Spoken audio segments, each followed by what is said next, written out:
एक बार बोला ना पैसा दे, एक बात मैं बार बार नहीं दोहराता। पैसा पेड़ पे नहीं उगता। लोगों के घर में झाड़ू बर्तन पोछा करके ही पैसे कमाए हैं मैंने। ऐसे दारू में उड़ाने नहीं दूंगी। अपने पति से जवान लड़ाती है, जवान लड़ाती है। काकी, हाँ? अब आपके घुटनों में दर्द तो नहीं है ना? हाँ बेटा, तूने जो घुटनों के लिए दवा दिया था ना, उससे मेरा घुटना बिल्कुल ठीक हो गया। नमस्कार। नमस्कार, कैसे है? बस ठीक है। हाँ, बड़ी बड़ी बड़ी। ये नीता जी है, नमस्कार। ये नमस्ते। इस चौल में रहते हैं। हाँ, आइए। हमारे चावल के लोग ना बहुत अच्छे हैं, बहुत सपोर्ट करते हैं एक दूसरे को। हाँ, अपने पति से जवान लड़ाती है, जवान लड़ाती है। ये सुनील और रेखा का फिर से किचकिच शुरू हो गया लगता है। अरे अगर मेरे को दोबारा पैसा लेने से रोका ना तो मुझसे बुरा कोई नहीं होएगा। तुझसे बुरा और हो भी कौन सकता है? कहा ना मैंने कि मैं पैसे नहीं दूंगी। जवान लड़ाती है, आज तेरे को सबक सिखा के रहेगा मैं। ए सुनील, खबरदार जो उस पे हाथ उठाया तो। देख सविताई, ये मेरा और मेरे बाइकों का पर्सनल मामला है, बीच में कुछ नहीं बोलने का। इसको तो मैं ये तुम्हारा अकेले का मामला नहीं है, सगा साहिल से मामला है। यहाँ हाँ, अगर दोबारा गिक्का को तुमने धमकी दी तो तुझे चाल के बाहर उठा के फेंक दूंगा मैं। हाँ, खबरदार। जो किसी ने मेरे मर्द को धमकी दी, वो जैसा भी है मेरा पति है और इसे कोई भला बुरा नहीं कह सकता। सुना तुमने? तुम्हारे इतने जुल्म बर्दाश्त करने के बावजूद भी ये अपना पत्नी धर्म निभा रही। क्या तुम एक पति होने का कर्तव्य पूरा कर पा रहे हो? देख, अगली बार ना तूने इस पे हाथ भी उठाया या उंगली भी उठाई ना तो तेरे को मैं जेल में भिजवा दूंगी, समझा? गलती हो गई। गलती हो गई, चल जा अभी। माफी हमसे नहीं, अपनी पत्नी से मांगो। अरे बस जाने दो, चलो नहा लो, मुझे भी काम के लिए निकलना है। चलिए, अच्छा है, सुनील को अकल आ गई आज। सुनील को तो सबक मिल गया, लेकिन इन दोनों का झगड़ा देखकर ना मेरे को मेरे पुराने दिन याद आ गए। आपके पति भी? हाँ, बहुत शराब पीता था, हर वक्त नशे में रहता था, और जब नशे में नहीं रहता था ना तो इसी तरह जबरदस्ती मेरे से पैसा मांगता था। और आप पैसे दे देती थी? हाँ, क्या करती?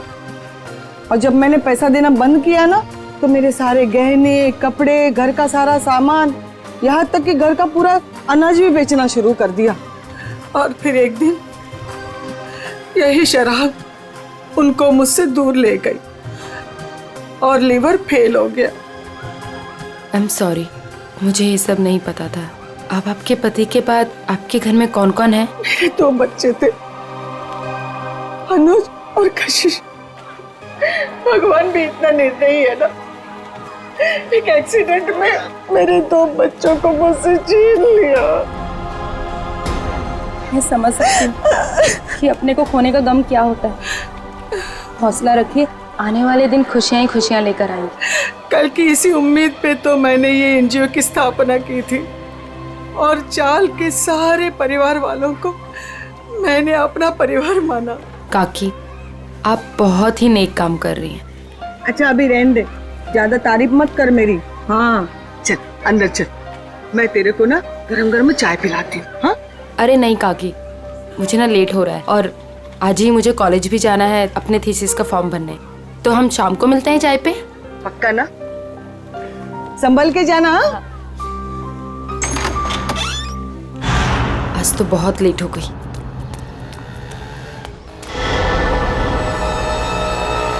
ये तो वही लड़का है, आज तो इस रोमियो को सबक सिखा कर आऊंगी। हेलो, ओए मिस्टर, हेलो, रुक, कब से मेरा पीछा कर रहा है? रुक, भागता कहाँ है? रुक। भाग गया, पता नहीं कहाँ कहाँ से आ जाते हैं। पर सविताई, मुन्नी को स्कूल भेजकर क्या फायदा? बाद में उसे शादी करके चूल्हा चौका ही तो संभालना है। यही तो गलत मानसिकता है उर्मिला। शिक्षा ग्रहण करने के लिए जितना अधिकार लड़कों का है ना, उतना ही लड़कियों का भी है। आज हमारे देश में ज्यादातर परिवारों में महिलाएं उतना ही आर्थिक सहयोग देती है जितना कि पुरुष। क्यों नीता, मैंने ठीक कहा ना? बिल्कुल काकी। आज के जमाने में स्त्री का अस्तित्व उसके पिता या पति पे निर्भर नहीं करता। लड़की को भी पूरा अधिकार कि वो अपनी पहचान बना सके और समाज के साथ कंधे से कंधा मिलाकर आगे बढ़ सके।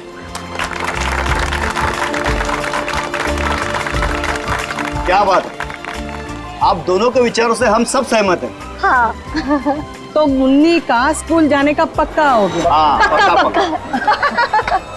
ये फिर से यहाँ आ गया। लगता है इसको सुबह की डांट का कुछ असर नहीं हुआ। कौन है ये नीता, तुम जानती हो? नहीं काकी, पता नहीं कौन है और कहाँ से आया है, लेकिन रोज मेरा पीछा कर रहा है। अरे पहले क्यों नहीं बताया? चलो जमकर खबर लेते हैं आज इसकी। चलो चल। हेलो, तुम मेरा पीछा करते करते यहाँ तक आ गए। क्या कर रहे हो? चाहते क्या हो? हाँ? अरे कहाँ जा रहे मैं हैं? तुमसे बात कर रही हूँ। अरे सुनाई दे रहा है कि नहीं दे रहा है? क्या हो गया इसे?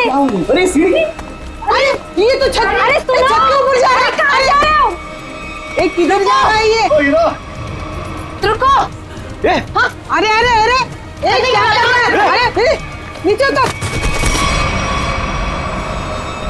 अरे खोपड़ी सटक लिया तुझी, क्यों जान देना चाहता है अपनी? अरे बोलना कुछ। अरे बोल। मैं यहाँ कैसे आया? इधर क्या कर रहा हूँ मैं? तेरे को नींद में चलने का आदत है क्या? हाँ? कब से बुला रहे थे तेरे को? ड्रामा मत करो, बताओ कि मेरा पीछा क्यों कर रहे थे? मैं बात करती हूँ। बेटा देख, तेरे दिल में ना जो कुछ भी है सच सच बता दे। तू नीता को पसंद करता है क्या?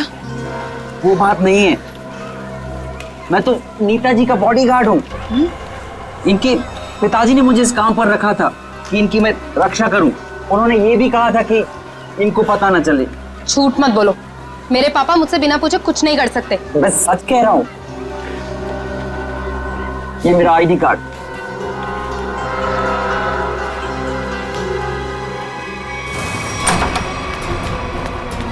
अरे नीता बिटिया, अरे अभी हम तुम्हारे बारे में ही बात कर रहे थे। नमस्ते अंकल। नमस्ते बेटा।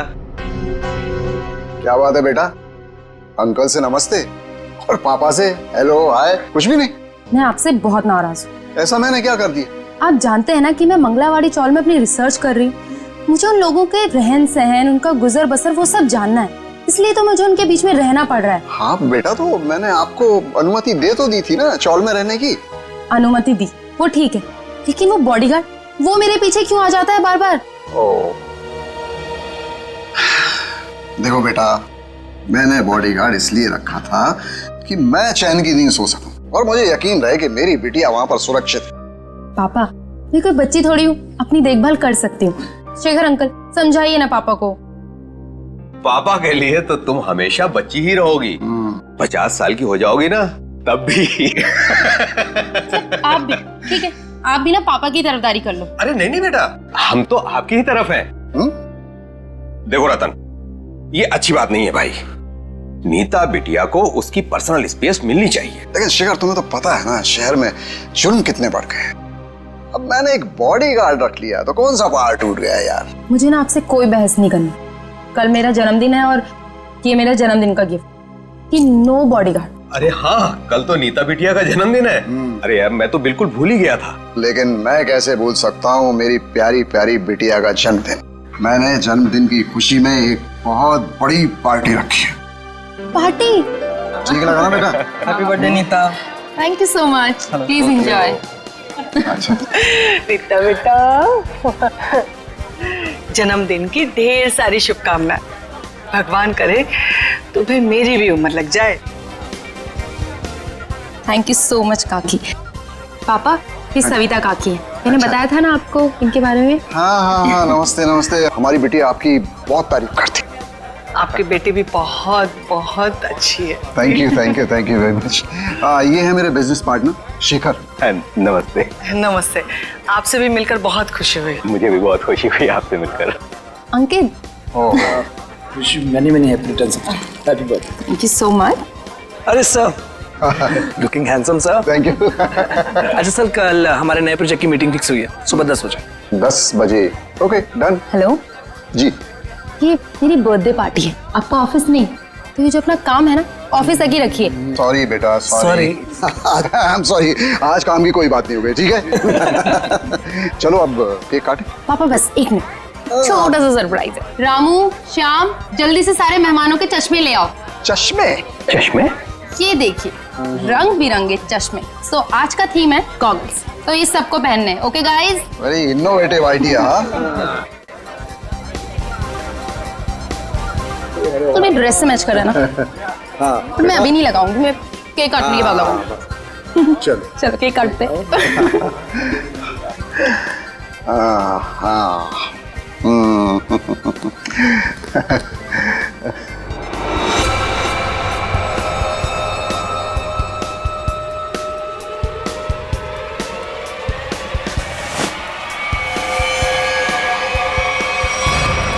गन?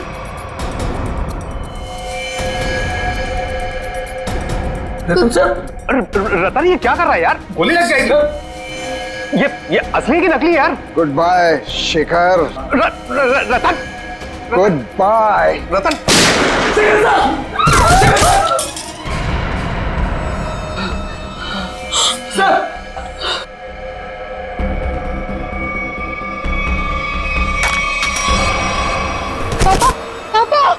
पापा ये तो बेहोश हो गए। ये अच्छा है, गोली मार के बेहोशी की एक्टिंग कर रहे हैं। अरे कोई एम्बुलेंस बुलाओ, शेखर जी को गोली लगी है। और सीआईडी को भी फोन करना पड़ेगा। Hello CID?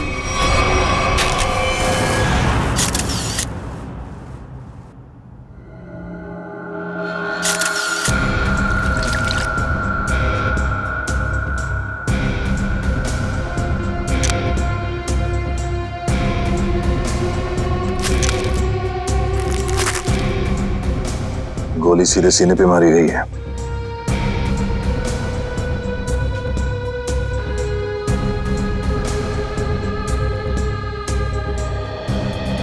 आप सबने देखा था रतन जी को गोली चलाते हुए शेखर जी पे? हाँ सर, हम तो हक्के बक्के रह गए ये देख के। इतनी अच्छी पार्टी चल रही थी, सब कितना एंजॉय कर रहे थे। पता नहीं अचानक रतन जी को क्या हो गया, उन्होंने गोली चला दी। जरूर मेरे पापा के खिलाफ किसी ने साजिश की, ऐसा कर ही नहीं सकते। रतन जी। सर। रतन जी को होश आ गया। बताओ इन्हें। ये उठिए, चलिए उठिए। शेखर को क्या हो गया? सर क्यों भारी हो रहा है? पहले खून कर दिया इनका, अभी सर दर्द का बहाना कर रहे हो? हाँ, ये नाटक बंद करो, हटाओ।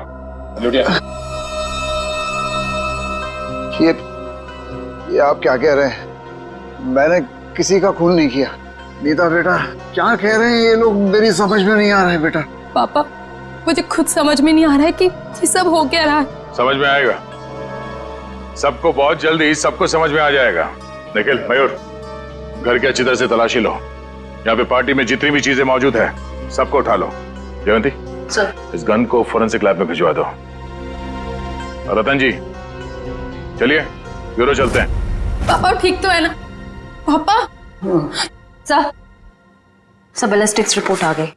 इसमें साफ साफ लिखा है कि शेखर को जो गोली लगी थी वो रतन जी के गन से चली थी, और उस गन पे जो उंगलियों के निशान मिले थे वो भी रतन जी के ही थे। कहिए रतन जी, क्या कहना है आपको इस बारे में? मेरे कुछ समझ में नहीं आ रहा सर। मेरा सर बहुत भारी हो रहा है। ऐसा लग रहा है जैसे किसी गहरी नींद से जागा हूं मैं।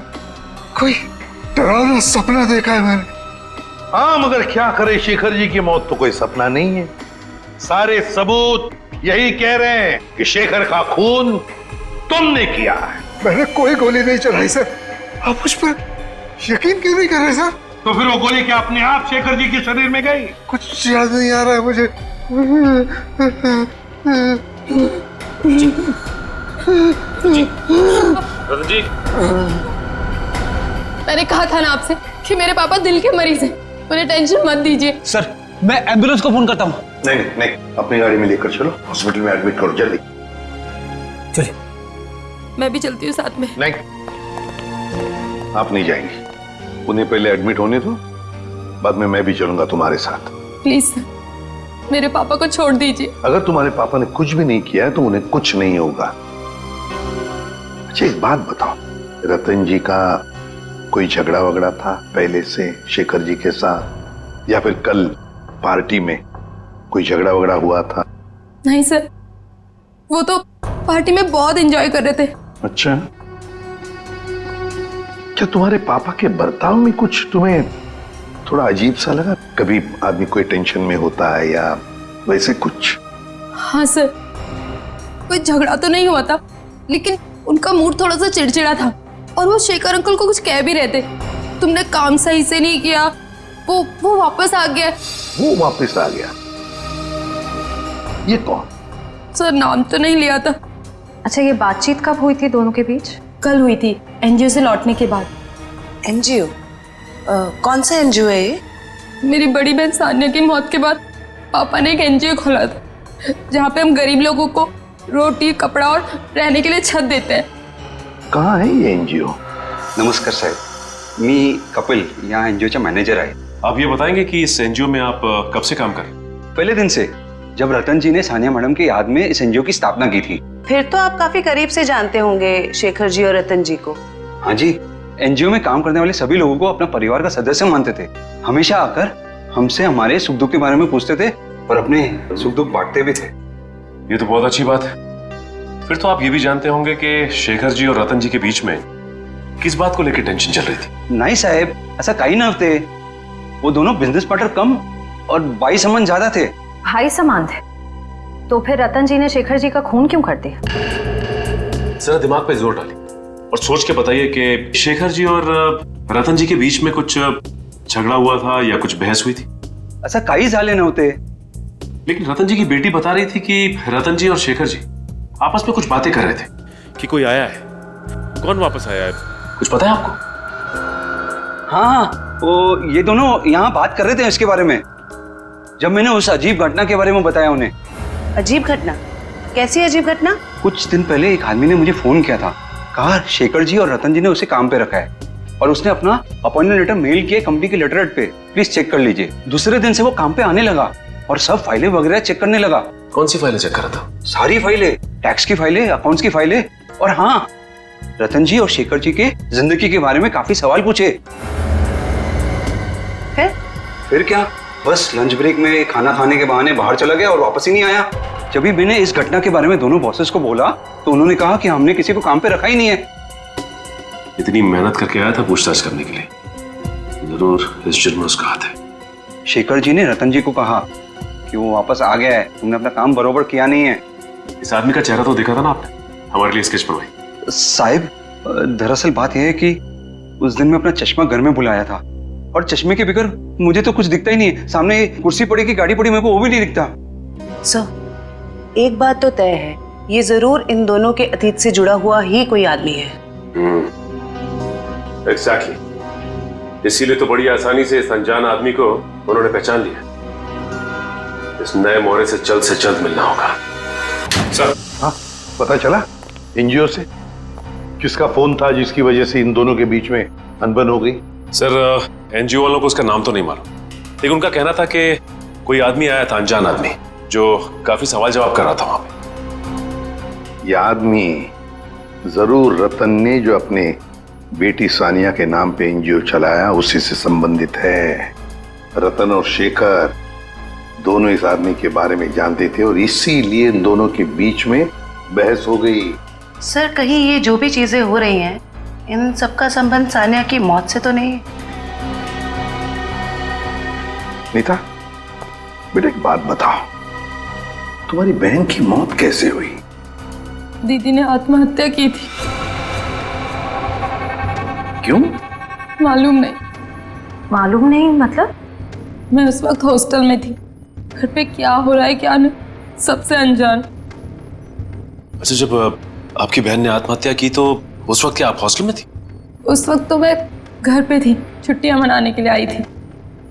मुझे आज भी वो दिन याद है जब मैं और पापा मॉल से शॉपिंग कर आए और जैसे ही पापा ने दरवाजा खोला। सानिया बेटा, सानिया, सानिया! नीता, क्या तुमने अपने पापा से पूछा नहीं, जानने की कोशिश नहीं की कि क्यों तुम्हारी बहन सानिया ने ऐसा कदम उठाया? पूछा था सर, बहुत बार, लेकिन पापा हमेशा यही कहते थे कि तुम्हें इस बारे में जानने की जरूरत नहीं, और वो रोने लगते थे। इसलिए मैंने इस बारे में कभी उनसे बात नहीं की। हाँ मगर किसी को तो पता होगा ना क्या तकलीफ थी सानिया को। कोई खास दोस्त न कोई तो। आया जी थी, वो हमेशा उनके साथ रहती थी। उसकी जिंदगी के पहले दिन से लेके आखिरी दिन तक वो हमेशा दीदी के साथ रही है। जी ये आया रहती कहाँ है? उसी चौल में जहाँ मैं रिसर्च कर रही हूँ। अभी भी पापा उनकी तो उनको हर महीने बराबर पहुँचा देते। प्रदीप क्या चल रहा है तुम्हारा? अभी तक गिनती चालू है? आई एम सॉरी सर, पता नहीं क्यों मगर मुझे एक चश्मा कम लग रहा है। एक चश्मा कम लग रहा है मतलब? सर पार्टी में 20 लोग आए थे। हाँ। मैं कम से कम 5 बार गिन चुका हूँ, हर बार 19 चश्मे बता रहे। तो फिर एक चश्मा कहाँ गया? पता नहीं सर। जी बिल्कुल सही कह रहे हैं, जो चश्मा मेरे पापा ने पहना था वो तो इसमें है ही नहीं। पापा का चश्मा कहाँ गया? सब हो सकता है जब पापा बेहोश हुए हो तो कोई लेकर चला गया हो। कमाल है सर, पार्टी में खून हो जाता है मगर फिर भी किसी को चश्मा चुराने की सूझी। एक बात और सर, बिल्कुल उसी तरह का चश्मा मेरे बॉडीगार्ड ने भी पहना था जब वो चौल की छत से कूदकर खुदकुशी करने वाला था। एक मिनट, तुम्हें कैसे पता चला कि वो वही चश्मा था जो तुम्हारे पापा ने पहना था? क्योंकि मैंने उसे पहले भी देखा है। वो कभी चश्मा नहीं पहनता, लेकिन उसने चौल की छत से जब वो कूद रहा था तो उसने उसी तरह का चश्मा पहना था। वो चश्मा ही मनूस है। सर इस चश्मे का खून के साथ क्या कनेक्शन हो सकता है? सचिन कोई ना कोई कनेक्शन तो जरूर है। कुछ ना कुछ तो गड़बड़ है, कुछ ना कुछ तो गड़बड़ है इस चश्मे को लेकर। क्या नीता, क्या हमारे लिए तुम्हारे पिताजी के गॉगल का जो डिजाइन है वो बनवा सकती हो हमारे स्केच आर्टिस्ट से? जरूर सर। उन दोनों को कनेक्ट कर दो।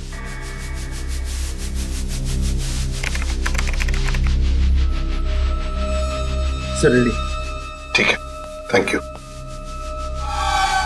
कमाल का डिजाइन है ये इस चश्मे का। सर ये चश्मा तो कस्टम मेड लगता है क्योंकि रेडीमेड चश्मों की डिजाइन ऐसी नहीं होती।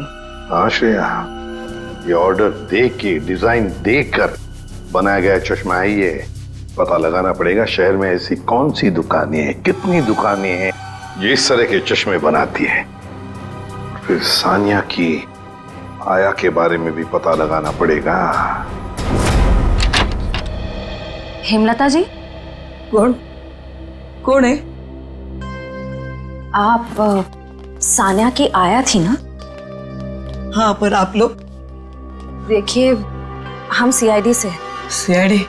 माफ करना माँ जी, हम लोग ने आपको परेशान किया। ठीक है बेटा, दिवस भर में आराम ही करती हूँ, पर आप लोग यहाँ कैसे? देखिए हेमलता जी, आप सानिया की आया रही बचपन से, है ना? और फिर सानिया ने आत्महत्या भी की, ये तो आप जानती ही हैं। अब ये जानना चाहते हैं कि क्यों सानिया ने क्यों आत्महत्या की।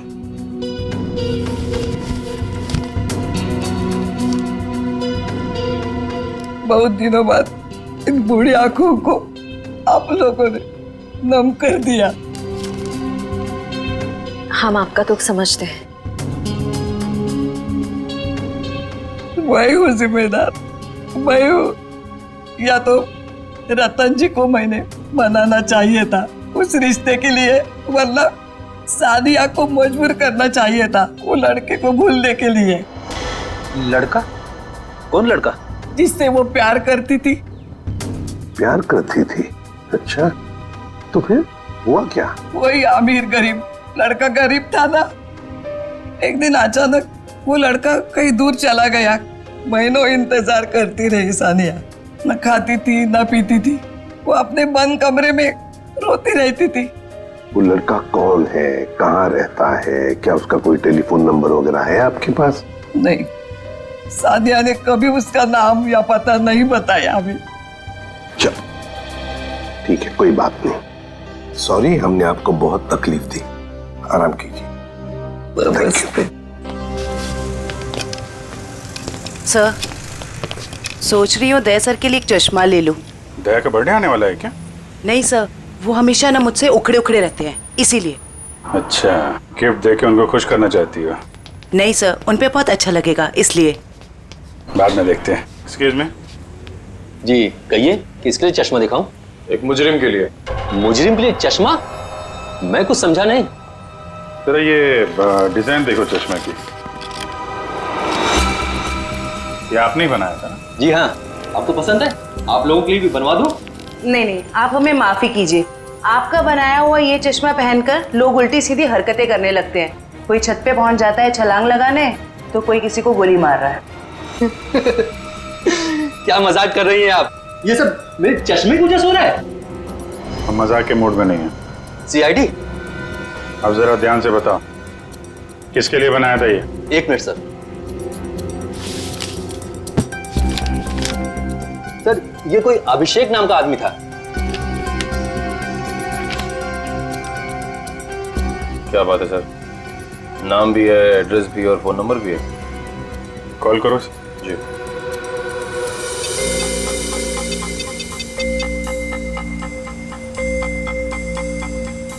सर, नंबर गलत है। गलत? लगता है एड्रेस भी गलत है। दिल दरिया कॉलोनी। दिल दरिया कॉलोनी कभी सुना है आपने? कहीं कहाँ पे है मुंबई में? सॉरी सर, मैंने एड्रेस ठीक से देखा नहीं था। आंखों का बिजनेस करते हो तुम? आदमी को तो देखा होगा ठीक से। दरअसल सर, मैं उस वक्त दुकान पर नहीं था। मेरा कारीगर जगनलाल था, उसने ही अभिषेक को देखा था।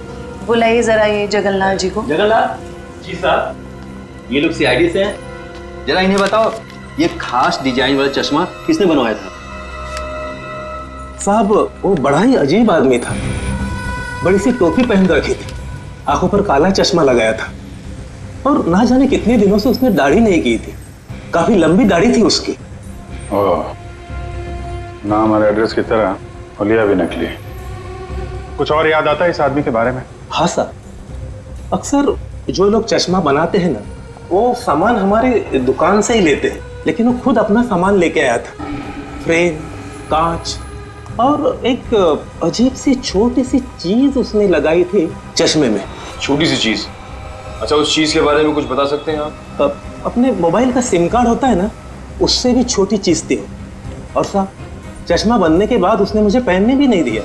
मुझे फिटिंग चेक करवानी थी तो बोला चश्मा गंदा हो जाएगा। ये भी कोई बात हुई? कोई बात नहीं। आप जरा ये मेरा कार्ड रखिए।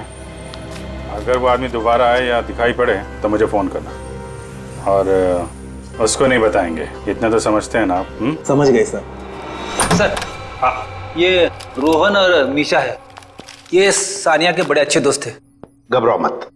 देखो, हमने तुम्हें यहाँ कुछ सवाल पूछने के लिए बुलाया है। कैसे सवाल सर? सानिया के बारे में। क्या तुम लोगों को पता है सानिया ने ऐसा क्यों किया, क्यों आत्महत्या की? पता नहीं सर, अगर उसे कोई प्रॉब्लम होती तो हम जरूर उसकी मदद करते, लेकिन ऐसा कुछ नहीं था सर।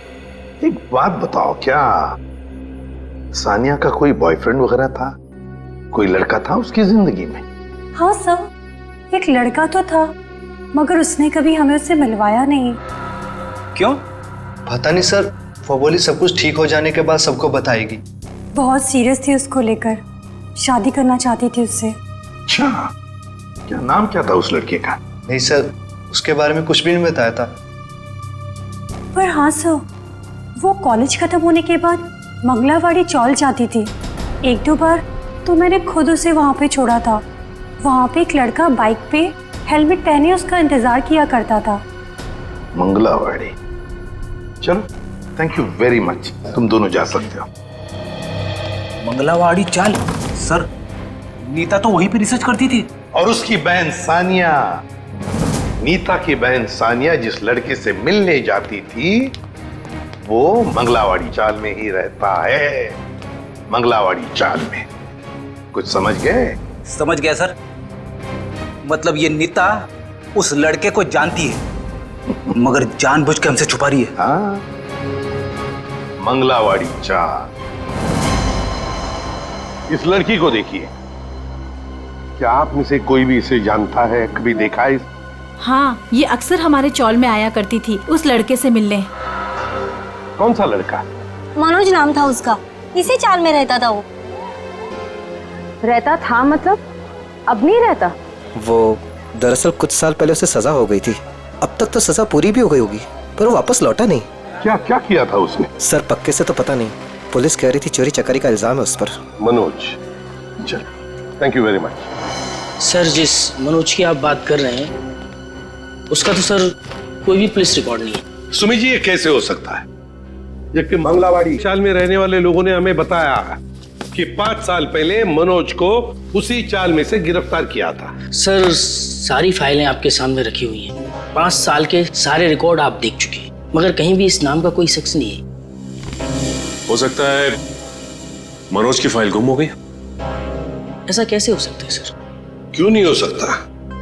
तो फिर मनोज की फाइल मिल क्यों नहीं रही है? हो सकता है सर आपको कोई गलत इंफॉर्मेशन मिल गई हो, या फिर इस नाम का कोई शख्स हो ही ना, या फिर चौल वालों ने आपसे झूठ बोल दिया। होने को तो यह भी हो सकता है कि मनोज की फाइल यहां से जानबूझकर गायब की गई।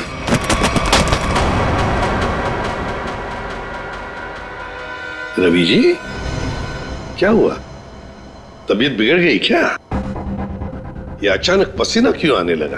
अरे कांपने क्यों लगे तुम? और अचानक ये फाइल छूट कैसे गई तुम्हारे हाथ से? नहीं सर, ऐसी कोई बात नहीं है। हमसे कोई भी कुछ भी छुपा नहीं सकता। बताओ क्या बात है?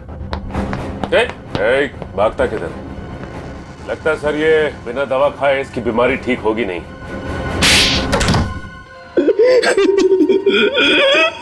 सर मुझे माफ कर दीजिए, मेरे पैसों के कारण मैंने उसकी फाइल जला दी। शर्म आनी चाहिए तुम्हें। पैसों की लालच में तुमने मुजरिम की मदद की, और तो और अपने नौकरी से गद्दारी की, अपने देश से भी गद्दारी की तुमने। कौन से जेल में है मनोज? सर, तिलक नगर जेल में था। 7 साल की सजा थी उसे। अच्छे व्यवहार के कारण 4 साल में उसे रिहा कर दिया गया। सर, अगर वो अच्छे बर्ताव के लिए रिहा हो ही रहा था तो फिर रिकॉर्ड नष्ट करने के लिए उसे घूस देने की क्या जरूरत थी? सचिन, शेखर और रतन, इन दोनों के बीच में जो बहस हुई थी उसमें शेखर बोल रहा था कि वो वापस आया है, तो फिर जरूर वो मनोज के बारे में बात हो रही थी। सर, उस चश्मे वाले का फोन है। हाँ सर, मैं जगन्नाथ चश्मे वाला। सर, अभिजीत सर का फोन नहीं लग रहा था, इसलिए मैंने आपको फोन किया। हाँ बोलिए। सर, वो आदमी फिर आया था चश्मा बनाने। अब इस वक्त कहाँ है वो आदमी? सर, वो जाते वक्त फोन पे बात कर रहा था, कह रहा था कि किसी विद्युत नगर जा रहा है, सेक्टर 5। विद्युत नगर? नीता भी तो विद्युत नगर में रहती है। माय गॉड, मतलब नीता की जान को खतरा है। हाँ एसीपी सर, हम नीता के घर पहुंच गए हैं।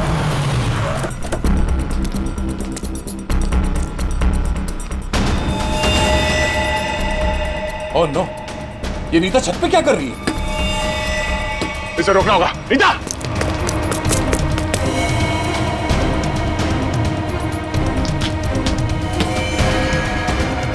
नीता!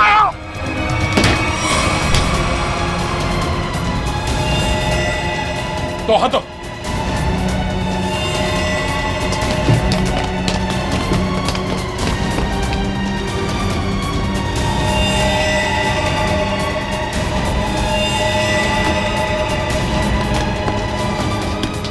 पकड़ो।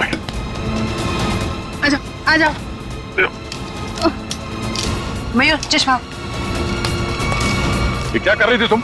अपनी जान क्यों दे रही थी? जान दे रही थी? मैं क्यों अपनी जान दूंगी? तुम छत पे क्या करने आई थी? छत पे? मैं छत पे क्या कर रही हूँ? मुझे कुछ याद नहीं आ रहा। मैंने वो चश्मा पहना था और पता नहीं, मेरा सर दर्द हो रहा है। सर, इस केस में ये क्या हो रहा है? लोग अचानक खुदकुशी करने चले आते हैं। सारे हादसों में एक चीज कॉमन है, ये चश्मा। ये चश्मा पहनने से पहले क्या हुआ था वो तो याद है ना तुम्हें? हाँ सर। नीता, मुझे पता है तुम पर क्या बीत रही होगी, लेकिन तुम चिंता मत करो, सब ठीक हो जाएगा। काकी, ये क्या है? ऐसी हालत में मुझे ये गिफ्ट तुम्हें देते हुए बहुत अजीब लग रहा। गिफ्ट? हाँ, तुम्हारा बर्थडे था ना, तो हमारे चौल के बच्चों ने अपने हाथों से बड़े प्यार से तुम्हारे लिए गिफ्ट बनाया।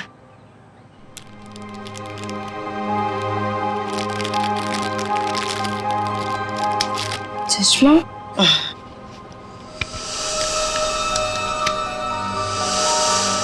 ये सविता जी कौन? सविता जी मंगलवाड़ी चौल में रहती हैं। बड़ी नेक औरत है। अब ये कितनी नेक औरत है ये तो उनसे मिलने के बाद ही पता चलेगा। अरे अरे अरे अरे सविता जी, लगता है हम लोग गलत वक्त पर आ गए। कहीं जा रही थी आप? हाँ, वो कुछ जरूरी काम आ गया था, इसलिए मैं कलकत्ता जा रही हूँ। लेकिन क्या करें, अब तो आप कलकत्ता जा नहीं पाओगी। क्यों नहीं जा पाऊंगी? वो क्या है ना कि मुजरिमों को यहाँ खुले घूमने की आजादी नहीं। मुजरिम? कौन मुजरिम? शराफत का नकाब उतार। नीता ने हमें सब कुछ बता दिया है। मेरे को कुछ काम है, मैं आती। अब तक तुम्हारी उम्र का लिहाज करो।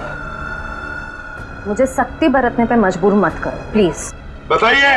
मैंने जो कुछ किया अपने बच्चों के मौत का बदला लेने के लिए किया। बच्चों की मौत का बदला?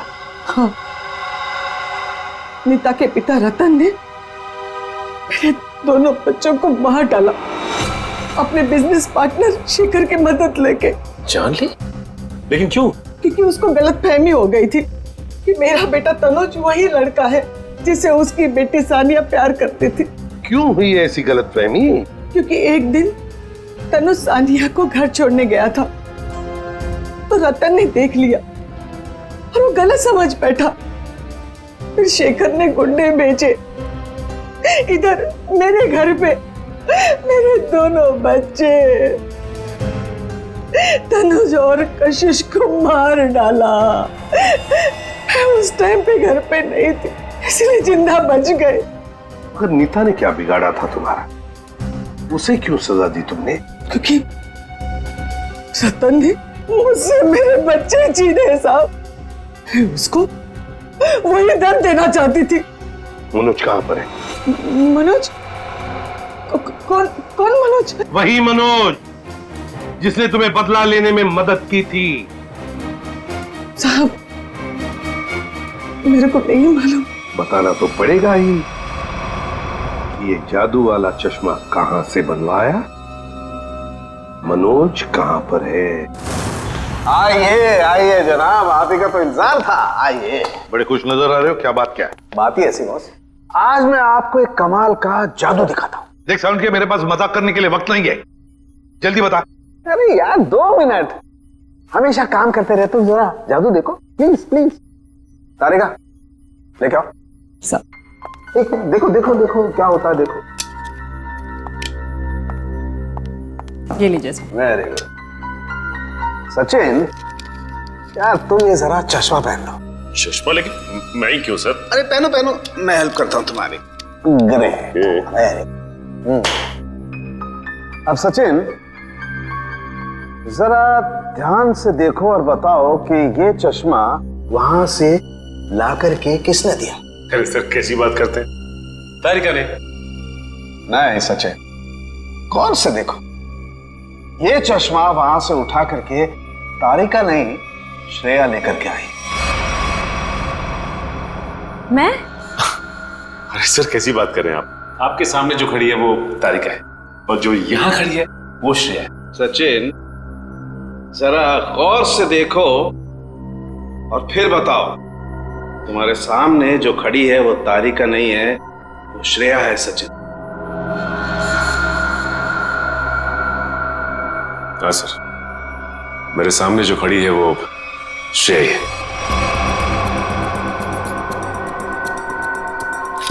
सचिन ये मेरी गन लो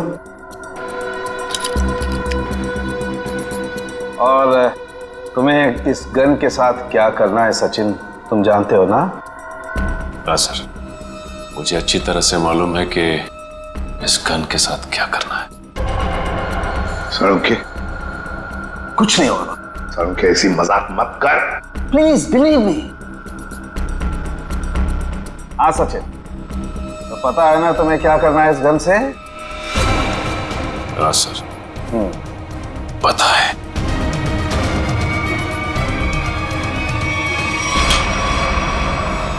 लाओ सचिन, ये गन मुझे दे दो। अब ये चश्मा भी तुम्हारा उतार देना है। बैठ जा, बैठ जा। मुझे हो क्या रहा है? सर भारी हो रहा। सचिन, अभी अभी आपने मुझे मारने की कोशिश की, मुझ पर गोली भी चलाई। वो तो गन खाली थी इसलिए। तारिका, ये तुम क्या कह रही हो? मैं तुम्हें मारने की कोशिश क्यों करूंगा? मैं तुम्हें गोली क्यों चलाऊंगा? रिलैक्स रिलैक्स, मैं बताता। बस ये बहुत ही स्पेशल चश्मा है। इस चश्मे में एक डिवाइस लगी हुई, एक ऐसा यंत्र जिसकी वजह से जो इंसान इस चश्मे को पहनता है वो सम्मोहित हो जाएगा, हिप्नोटाइज। और ये नैनो डिवाइस है जो वॉइस रिकॉर्ड करता रहता है। तो जिस इंसान ने चश्मा पहना है उससे ये बताता रहता है कि उसे एग्जैक्टली करना क्या है। आपने जो मुझ पर गोली चलाई वो भी इसी डिवाइस की वजह से। इसलिए वो आवाज आ रही थी। लेकिन ये आवाज हमें सुनाई क्यों नहीं दी? वो इसलिए क्योंकि वो आवाज बहुत ही ज्यादा धीमी है। बॉस, वो आवाज इतनी कम है कि बाजू में खड़ा इंसान भी वो आवाज सुन नहीं सकता है। और जैसे ही ये चश्मा उतारा जाता है, आदमी भूल जाता है कि उसने जब वो चश्मा पहना था क्या किया था उस वक्त। एग्जैक्टली। और इसीलिए रतन जी को ये याद नहीं था कि इन्होंने शेखर पे गोली चलाई। और उस बॉडीगार्ड को भी इसीलिए पता नहीं चला कि वो कब छत पर गया और कब छलांग लगाई। ये सारा उस मनोज का किया हुआ कर्म है। अब वो वक्त आ गया है जो मैंने अपनी पूरी जिंदगी में किया, वो सारे कर्मों का हिसाब होगा। अफसोस, पाप का घड़ा पुण्य से भी भारी है, लेकिन मेरी जैसी औरत का जीने का कोई अधिकार नहीं है, कोई अधिकार नहीं है। उम्मीद करती हूँ अगले जन्म में अच्छा इंसान बनने की कोशिश करूंगी।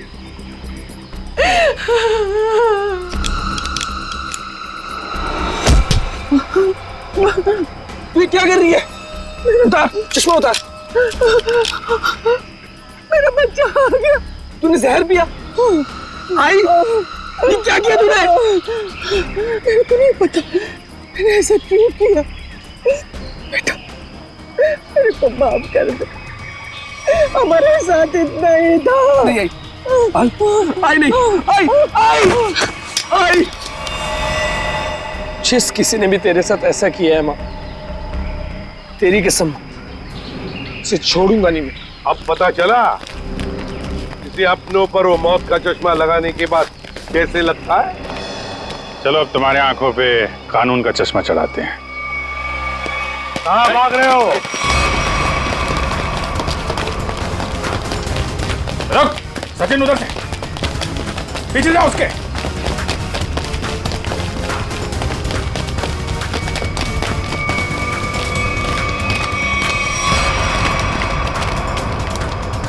Wish you many happy returns of the day.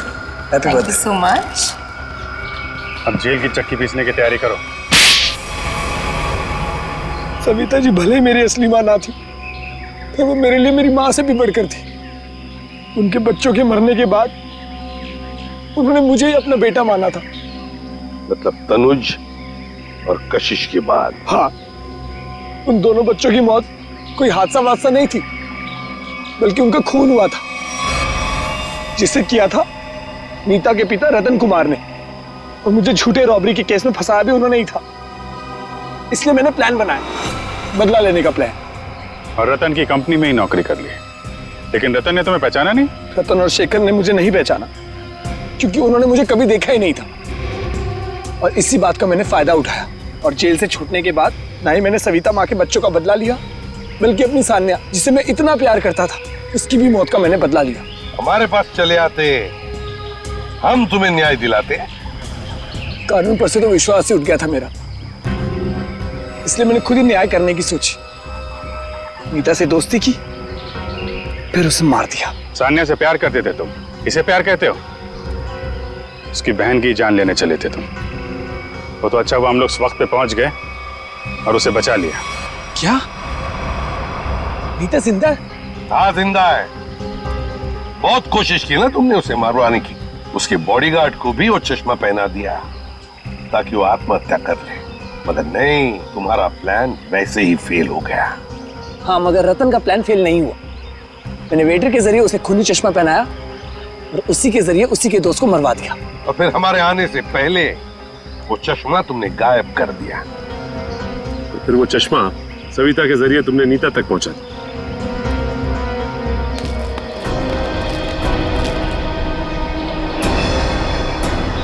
माँ, तू जिंदा है? मैं जिंदा हूँ। मेरे को माफ कर दो मनोज बेटा, ये सब कुछ मुझे सीआईडी को बताना पड़ा। इन्होंने जो कुछ भी किया हमारे कहने पे किया।